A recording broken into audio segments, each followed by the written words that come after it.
And happy Thursday, everyone. I am Scott Welsh, and every Thursday we get together to talk about how to beat the market. And did you happen to see the article? I just saw it today.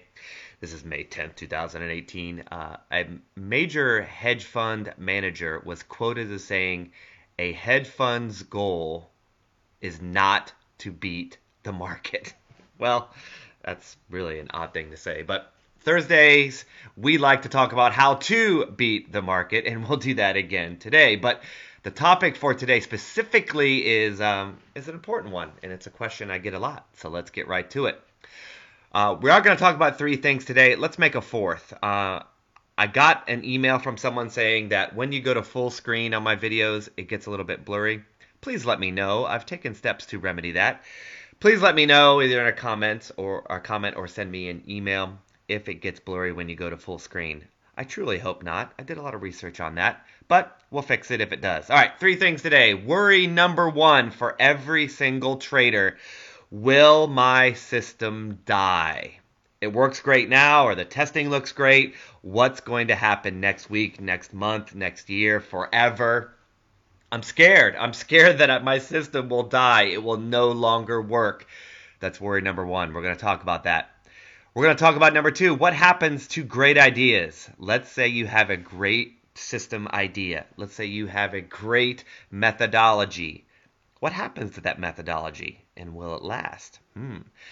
And we're going to learn that the secret to all of this, to being successful forever, is in the magic of quote-unquote dirty jobs. What does that mean? Well, that's why you're here.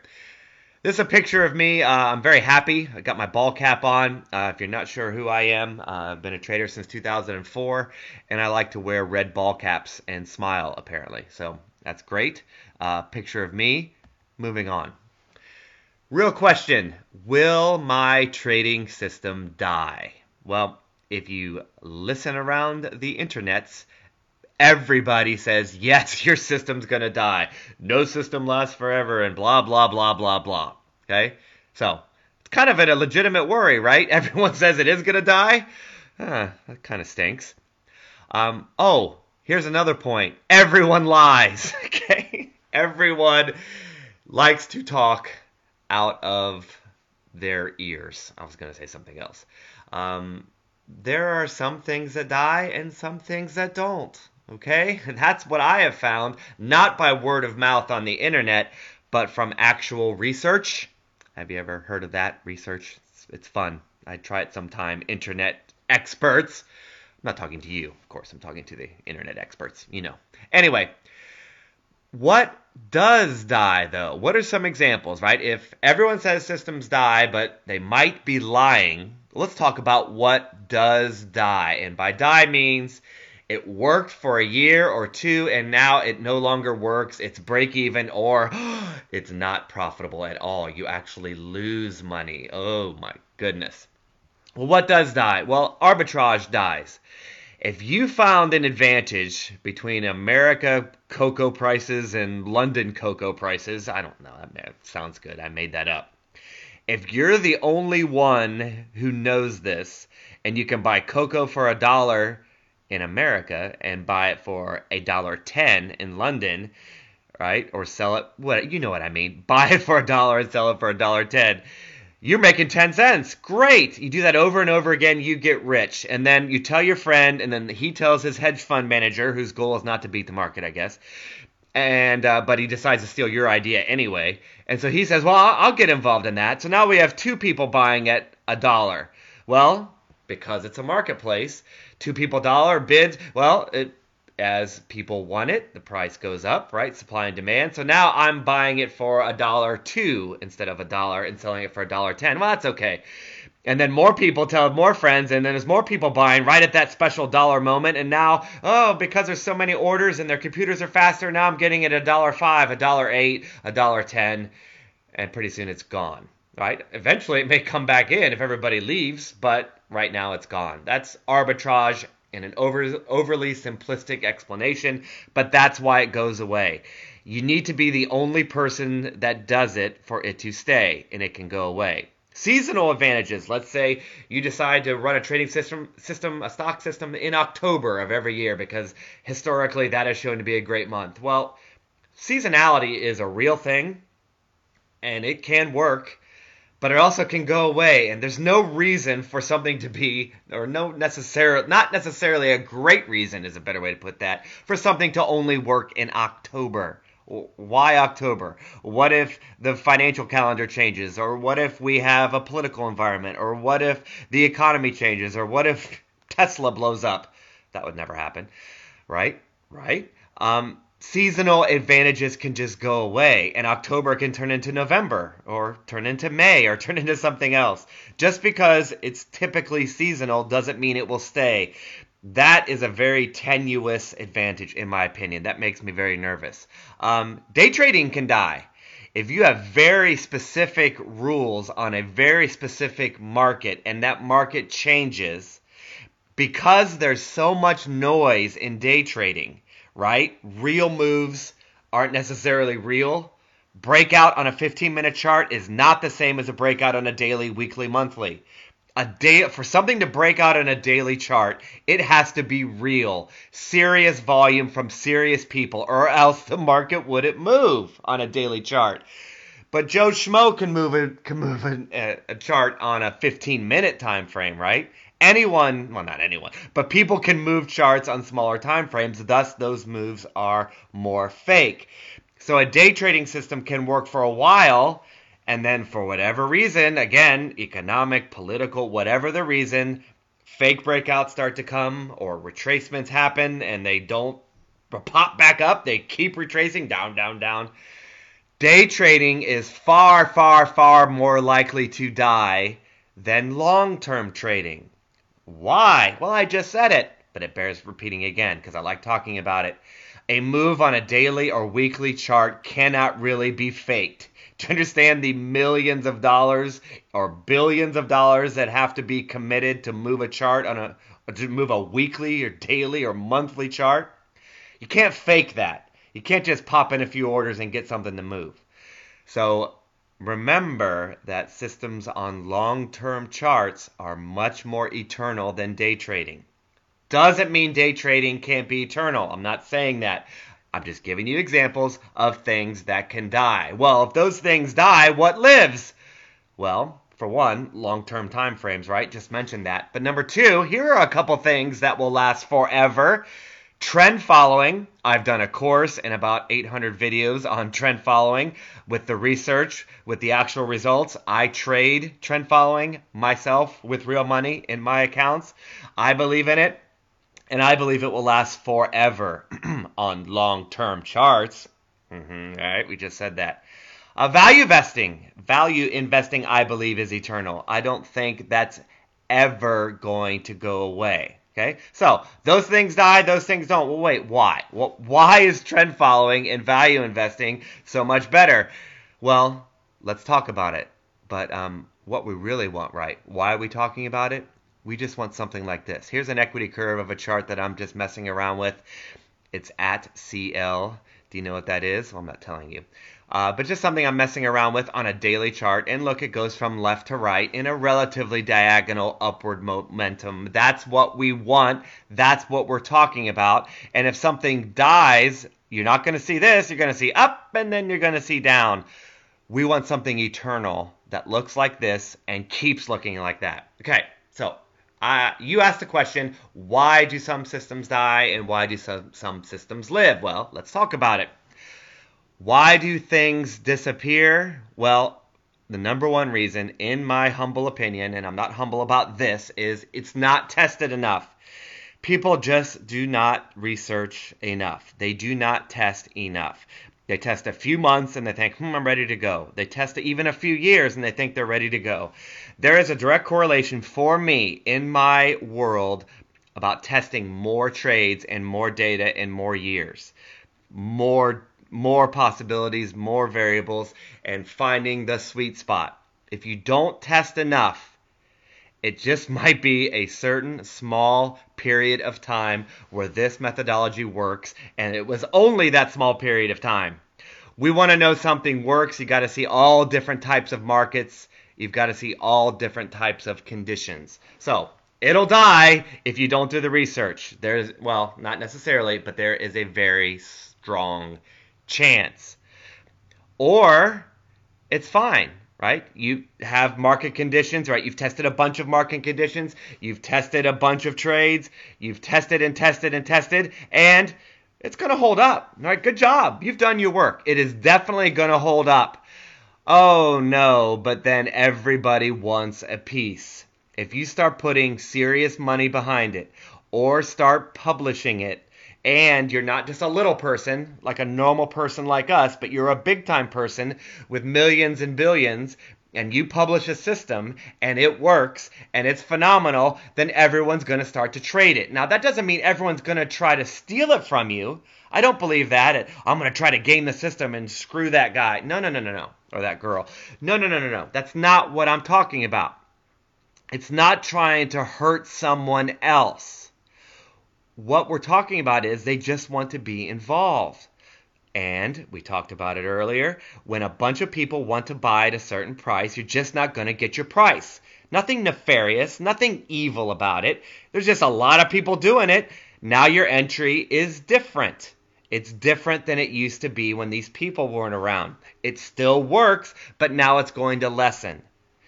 If you're going for, say, a 10 pip target or a 10-point target in a different market than Forex, and you start getting 8 or 7 or 6, that can dramatically change the bottom line. And it may not take you from profitable to unprofitable, but it can surely make your system die, at least in a small way. Okay? We talked about it. Arbitrage is another thing that can die because it gets too popular for those reasons. We talked about seasonality. If you make too much money scalping, again, not just 10 points. Let's say you're going for 2 points. Then speed is the only thing that matters. We've talked about Vertu, V-E-R-T-U, the high frequency trading firm that's doing great again. It was doing bad for a while. They're going for very small wins and millions of trades in a day. Speed matters. You can't have a slow computer and go for 2 pips. You won't get it. You won't be the first to the market. Instead of getting 2 pips, you get a pip and a half or a pip and so forth if you're talking about Forex. Got it? If scalping is your business, then speed has to be number one. You have to keep your computers up to date. There has to be a lot of money spent on your hardware because scalping is difficult. The longer the target, the more eternal it becomes. That's just a fact of life. Or something will die because it just wasn't philosophically sound. And this is an important point. Some people like to data mine to find a system, meaning they just plug in a bunch of random rules. How about if I have 3 down bars at 12 p.m. on Tuesdays when the moving averages have crossed under each other and, you see what I'm saying? Rule. You just pop in a bunch of rules with no thought behind it. And then, look. If I do all these rules and pile them on each other, I've got a system.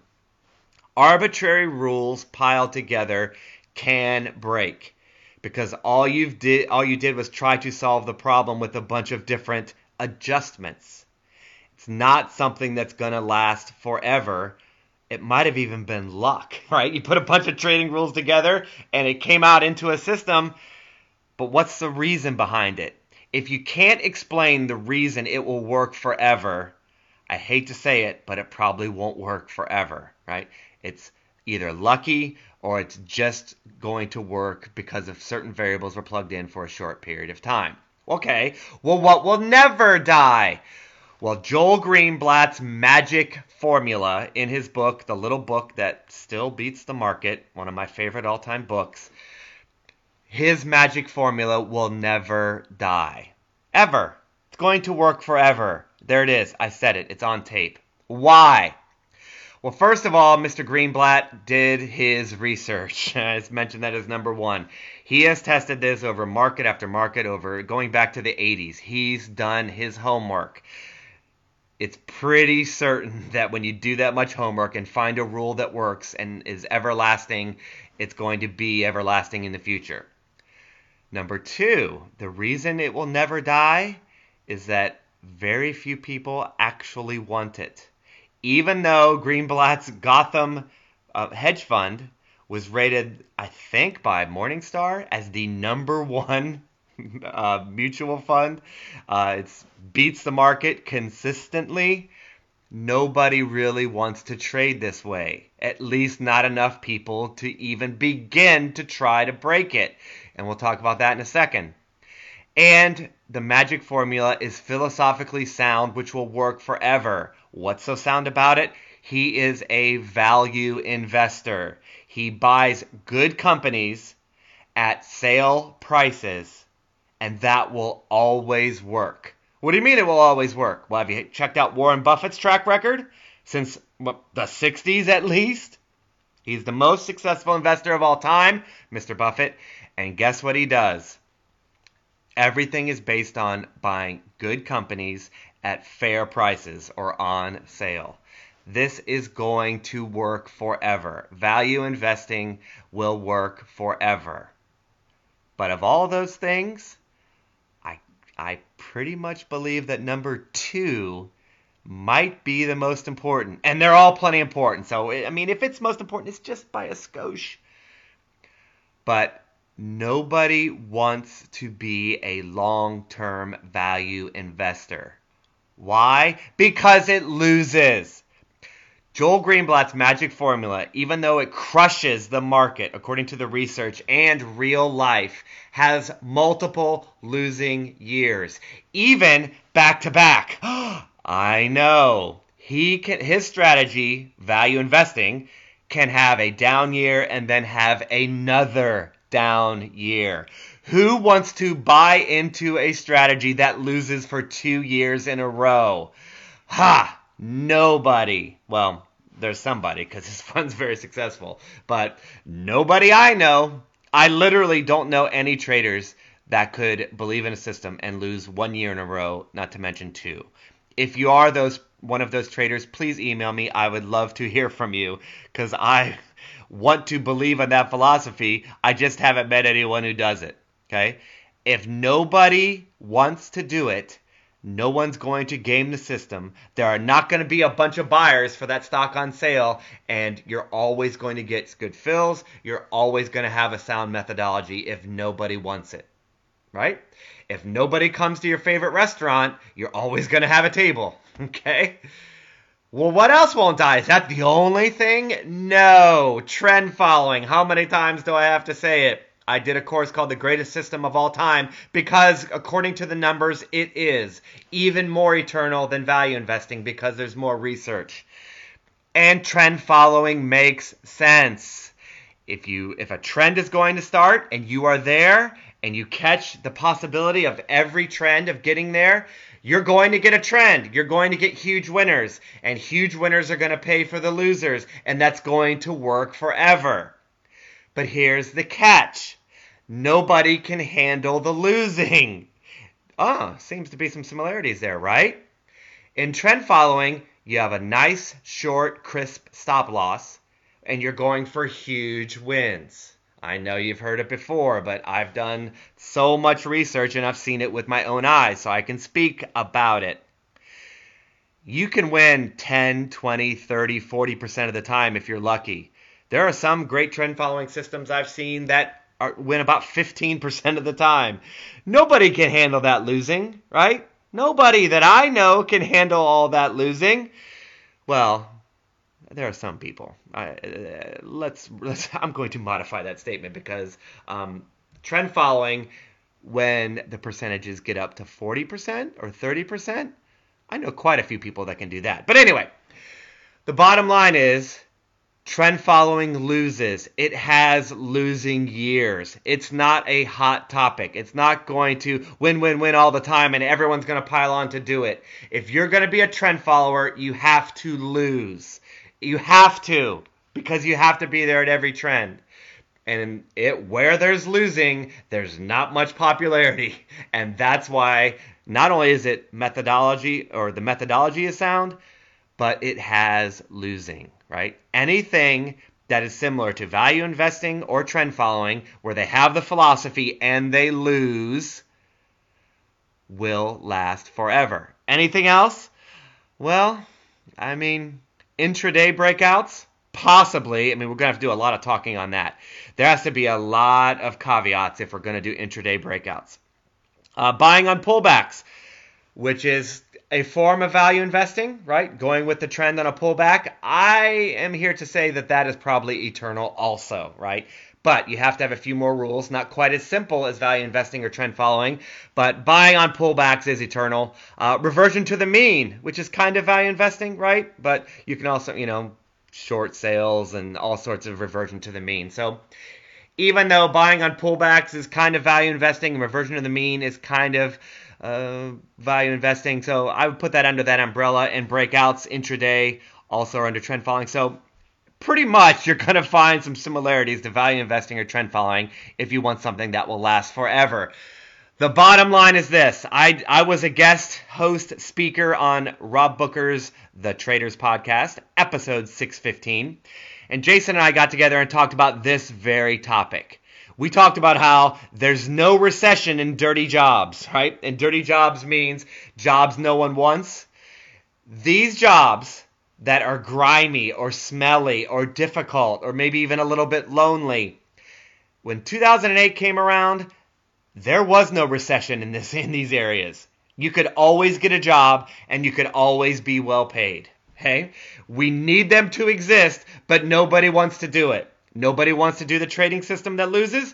They want the trading system that wins 90%, 100% a month, blah, blah, blah. Those are the ones people want. They don't want the ones that'll last forever and that are grimy, right? Remember, there's always openings for catfish noodlers, right? People who catch catfish with their hands. If you want your trading system to last forever, go where no one goes. Meaning, everybody wants day trading. The people who email me, although I'm getting more and more people interested in trend following lately, which is interesting. But in the early years, people who email me want something fast and a 10% a month, 100% a month, day trading, trade, doesn't trade enough. Even though I'm sensing a change in that, which is good. But you have to go where no one wants to go. No one really wants to trade on a monthly chart, for example. What, I want to get one trade a year? That's a tough sell. But it's an effective sell, right? Or, if you don't want to go where no one goes, then do what no one else will do. You have to be able to take losses. As long as your system loses, that ensures the greatness of the system. And it's crazy, but it's true. If that job is crummy, picking up roadkill on the side of a highway, there's always going to be openings. And if your system has a losing month or a losing year, but it works and it's sound methodologically, it's not a word, I just wanted to say it. If it's sound philosophically, then it will work. The perfect system is one we can count on for the rest of our lives. That means we're going to have to embrace some losing. And I know that's tough, but it's the fact. All right, that's all for this week. If you're looking for courses, right now you can go to kajabinex.com, join my newsletter. It comes out every Wednesday. Go to scottwelsh.me and just click on Get on the Newsletter list. And there's the contact information. All right, everybody, that was fun. Love to hear from you. We'll see you next week. Bye for now.